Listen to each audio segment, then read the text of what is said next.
J'ai juste 3 questions à vous poser.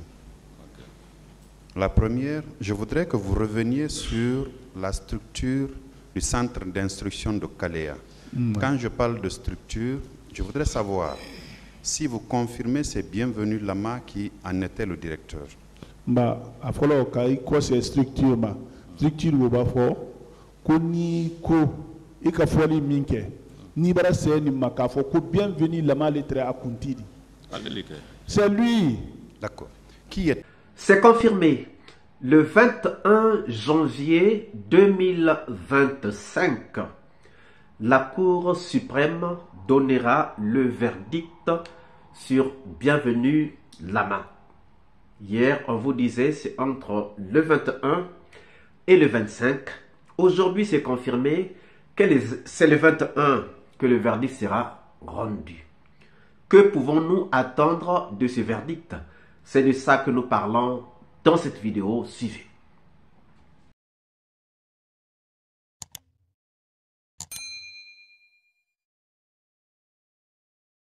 Bonjour, bonsoir, cela dépend de l'heure à laquelle vous regardez cette vidéo. Bienvenue si vous nous découvrez pour une première fois. Ça a toujours été un réel plaisir pour moi de venir devant vos écrans, vous exposer les analyses de Soleil d'Afrique et surtout que nous sommes à la recherche de la vérité, rien qu'à la recherche de la vérité dans le cadre de ce procès de massacre du 28 septembre 2009. Il est clair et certain qu'avant même le procès, Bienvenu Lama avait été invité par les juges d'instruction. Oui. Pourquoi les juges d'instruction ne m'avaient pas appelé? Pourquoi les juges d'instruction ne vous avaient pas appelé? Pourquoi les juges d'instruction avaient quand même finalement appelé le colonel Bienvenu Lama? Si les juges d'instruction avaient appelé le colonel Bienvenu Lama, c'est parce que les juges d'instruction savaient que le colonel Bienvenu Lama pouvait bien avoir des informations ou encore pouvait bien être impliqué dans les massacres du 28 septembre 2009. Donc déjà, il y a suspicion de témoignage ou encore suspicion de culpabilité de participation donc au massacre du 28 septembre 2009. Là, je crois qu'on est tous d'accord. Moi, je n'ai pas été appelé. Vous n'avez pas été appelé. Mais pourquoi lui, il a été appelé? Parce que les juges avaient estimé, par rapport peut-être à certains témoignages, que Bienvenu Lama pouvait être un témoin ou encore pouvait être un coupable, un présumé coupable, disons. C'est pour cela qu'il avait été appelé. Cependant, ça va être un échec ou un non-lieu, pour ne pas dire échec, un non-lieu, et donc Bienvenu Lama va repartir, et Bienvenu Lama ne fera pas partie de l'ordonnance de renvoi. Il est libre. On ne lui reproche rien. Les juges d'instruction n'avaient rien trouvé contre Bienvenu Lama pour le mettre sur la liste des inculpés ou encore sur la liste ou sur l'ordonnance de renvoi. Et le 21 novembre 2022, pendant donc le passage de Toumba, lorsque Toumba commence le premier jour, il donne l'historique. Le deuxième jour, il commence par quelque chose. Il commence par parler de la structure de Kalea. Et ça intéresse les juges. ça intéresse les procureurs, ça intéresse la justice, parce qu'on se rend compte certainement que les recrues de Kalea ont participé au massacre du 28 septembre 2009. Donc du coup, ils ne pouvaient pas se déplacer de Kalea jusqu'à Conakry sans que leur chef ne soit au courant. Et du coup, le 21 novembre 2022, lorsque Toumba dénonce, les bienvenus Lama sont donc appelés par la justice, par le juge d'instruction, pour voir clair s'ils sont là-dedans ou s'ils ne sont pas là-dedans. Mais il est inculpé. Bienvenu Lama est inculpé. Mais lorsqu'il est inculpé, il interjette appel directement. Donc, il casse la procédure, ou il tente de casser la procédure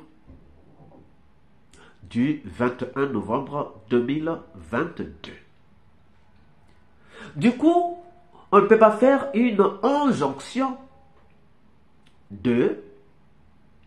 pour le mettre sur la liste, comme les autres. Ils se sont rendus compte qu'on peut faire une injonction, on peut nous ajouter sur la liste des accusés. Donc, puisqu'ils ont fait appel, ce qui est normal, c'est quoi? C'est qu'il faut attendre la deuxième chambre, c'est-à-dire la deuxième instance, la cour d'appel. À la cour d'appel, il y a beaucoup de choses. Tout le monde se bat. Tout le monde se bat. La partie civile, ou disons les parties civiles, le ministère public, combat contre Bienvenu Lama, et Bienvenu Lama aussi avec ses avocats essaie de contrôler la situation. Le problème, c'est que la Cour suprême, la Cour d'appel, pardon, c'était en date c'était le 6, le 16. C'était, je crois, c'était au mois de février. Février 2024. La Cour d'appel dit que finalement, Bienvenu Lama devrait être inculpé. Il devrait être inculpé. Il n'est pas innocent dans cette affaire. À la même occasion, le même jour, il interjette encore appel. Donc, on est obligé d'aller à la Cour suprême. Donc, il échappe toujours. Il échappe à la liste de la deuxième vague des accusés du 28 septembre 2009, dont le procès va commencer très très bientôt. J'ai juste 3 questions à vous poser. La première, je voudrais que vous reveniez sur la structure du centre d'instruction de Kalea. Quand je parle de structure, je voudrais savoir si vous confirmez c'est Bienvenu Lama qui en était le directeur. A fɔlɔ ka I kɔsɛ structure ma structure b'o b'a fɔ ko ni ko I ka fɔli min kɛ n'i bara sɛ nin ma k'a fɔ ko Bienvenu Lama ale tɛ a kunti di. C'est lui. D'accord. Qui était son adjoint? L'adjoint très gentil. Bon, o y'a été parce que Kalea organisé une tunte comme voilà, moi de ce centre organisé la Yamata. Bon, ça c'est entre eux là-bas. Kalea n'est pas organisé comme on peut organiser le centre. Parce qu'entre Aleni Meyena Dona Kaji chaque fois on le traite. Très bien, vous avez répondu, vous avez dit que ça n'était pas organisé, d'accord. Voilà, et vous retenez le nom de certains instructeurs guinéens qui étaient avec vous? Ko instructeur min trai karana ni do to yi konoya. Des Guinéens. Guinéen, la Guinée calme. Ouais, ouais, Bon, je retiens certains. Allez-y. Parce que à l'islam, quoi. Parce qu'ils ont peur. Sinon, ni men très bora, et quand ni men sri kabla momri konoka, torture d'une qualité bé. D'accord. Moussa Keta, celui on m'a torturé avec lui, on nous a mis dans le véhicule. Moussa Keta, lui par exemple. Mais ils ont peur. Le procès de 28 septembre, dès que vous parlez du procès de 28 septembre à quelqu'un, il a peur. Monsieur Soumaoro, oui. Vous êtes expliqué de long en large. Maintenant, c'est juste des questions de précision. Oui. Donnez-moi le nom des instructeurs guinéens que vous connaissez. Instructeur, la Guinée-Calme. Bon, moi, je ne connais pas beaucoup maintenant là. Seydou Sangari. Seydou Sangari. Lui, il était là-bas. Instructeur de l'Eodi. C'était un instructeur. Moussa Keta. Moussa Keta. Bon, Moussa Keta, nous on accompagne très haut le boulot. Donc, j'étais avec Moussa Keta, c'était notre compagnie. Donc, avec Kacha, même, tu sais, il en a tout. Bon, ils étaient nombreux, mais je ne peux pas les connaître maintenant là. Vous parlez souvent de Blaise. Est-ce que le Blaise dont vous parlez, c'est bien M. Blaise Goumou qui est dans le box des accusés? C'est bien lui. Il est Blaise Minkofola, tu n'as le Blaise Gomoumi et Antewole. Moi, je ne peux pas l'accuser. Non, ce n'est pas ma question. Mais le 7, comme on vous l'a dit dans la vidéo d'hier, le 7, entendu, finalement, on dit, le juge Saïdou dit que c'est le 21 qu'il va statuer sur le cas de Bienvenue Lama. Pourquoi la troisième instance, qui est la Cour suprême, n'a pas voulu libérer Bienvenue Lama? Mais c'est parce qu'on sent qu'après le passage de Touba, on a emmené Bienvenue Lama a été interpellé et a été inculpé. Il va à la cour d'appel.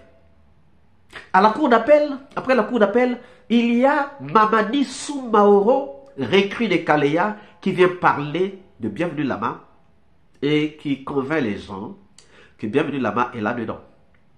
Et la cour d'appel rejette donc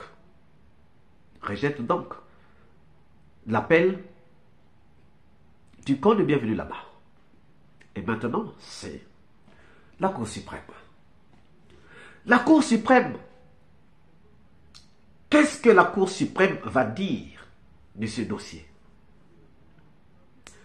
Si Touba avait menti, Mamadi Soumaoro, lui aussi, a-t-il menti? Si Mamadi Soumaoro a menti, il doit donc être interpellé pour faux témoignage contre le colonel Bienvenue Lama. Si on n'a pas cru à Touba, parce que Touba était un accusé, ne va-t-on pas croire à Mamadi Soumaoro, qui n'est pas un accusé, qui n'a jamais été du CNDD, mais qui dit, moi j'étais à Kaleya et j'ai vu les gens, ils ont été armés de telle manière, ils ont été vêtus de telle manière. Non. Si Bienvenue Lama s'en sort, on dira tout sur la justice guinéenne. En tout cas, moi je dirais tout sur la justice guinéenne. Je sais qu'il y a beaucoup de failles, mais les failles, il faut les corriger parce que nous voulons que la justice guinéenne aille de l'avant. Chers amis, pensez-vous que la Cour suprême ne prendra pas en compte le témoignage de Mamadi Soumaoro? Pensez-vous réellement que Bienvenue Lama va s'en sortir? Voilà la question ou les questions que nous vous laissons pour ce soir. Si cette vidéo vous a plu, ne manquez pas de laisser un pouce bleu, de commenter, de partager. Et si vous n'êtes pas encore abonné, c'est bien le moment de vous abonner. Et surtout de ne pas manquer d'activer la cloche de notification afin d'être averti à temps réel de toutes nos prochaines publications. Quant à moi, je vous dis à très bientôt pour une nouvelle capsule. Ciao.